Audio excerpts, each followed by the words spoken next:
A tide pool is the area in the intertidal zone that is covered with water at high tide and exposed to air at low tide. They are also magical places. This is the Thank You Ocean Report. The only way that people, I believe, will support conservation efforts is if they actually get some firsthand experience with the wonders of nature. You've got to get up close and actually kind of feel and touch and smell things to care enough about them to save them. Pat Krug is Associate Professor of Biological Sciences at California State University at Los Angeles. While Pat encourages us to visit a tide pool, he also says once you're there, be aware of your surroundings. And be courteous to the other organisms you share your space with. If you watch where you're stepping and you try to stay to more well-worn paths and avoid turning over a rock without turning it back over again. Avoid stepping obviously on a rock that is covered with living things or indiscriminately crushing what's underfoot. As long as you're aware of your footprint, I think it's generally a good thing to encourage people to go out and engage with nature. It's always a good idea to remind people that living things are fragile, and humans, and especially human children, are pretty robust and like to pull and poke and prod. But that said, organisms that can survive in the intertidal are really, really tough. And generally, you're not going to kill something by touching it. These are organisms that experience a lot of disturbance and are used to a huge range in temperatures. They can live out of the water for quite some time. So these are animals that can survive a lot. You're probably not going to kill it by touching it, but if you try to take it home and grow it in a bucket, you are definitely going to kill it.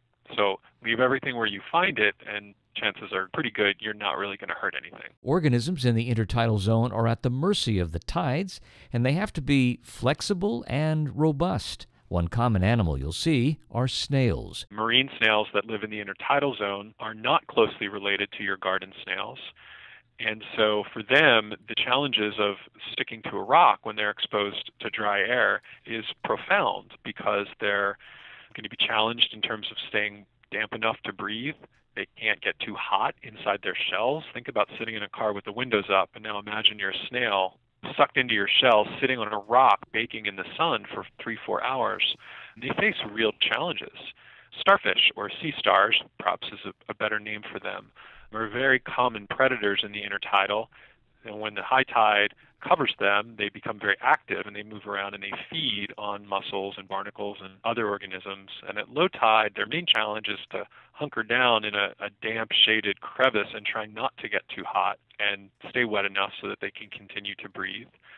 So those are some of the more common organisms you'll see. And of course, algae or seaweed is everywhere in the intertidal. There's many different kinds. There's greens and reds and browns like the giant kelps that we have here in California. And they are both food for the majority of organisms that you'll find there, or at least a home. They provide shelter, so you can hide under a piece of seaweed and avoid drying out. You can spend your whole life sitting on one particular piece of seaweed and just crawling back and forth, which some kinds of snails do. And there are really good tide pools along most of California's coast. So if you're in San Diego, around La Jolla and Children's Cove, there are spectacular rocky outcrops. Here in Los Angeles, the Palos Verdes Peninsula is surrounded by a really good diversity of rock and boulder habitats, and the area from Santa Cruz up to San Francisco has some really beautiful, spectacular rock ledges that go out into the ocean that have channels that shoot through them that are permanently underwater, and then big pools and little pools.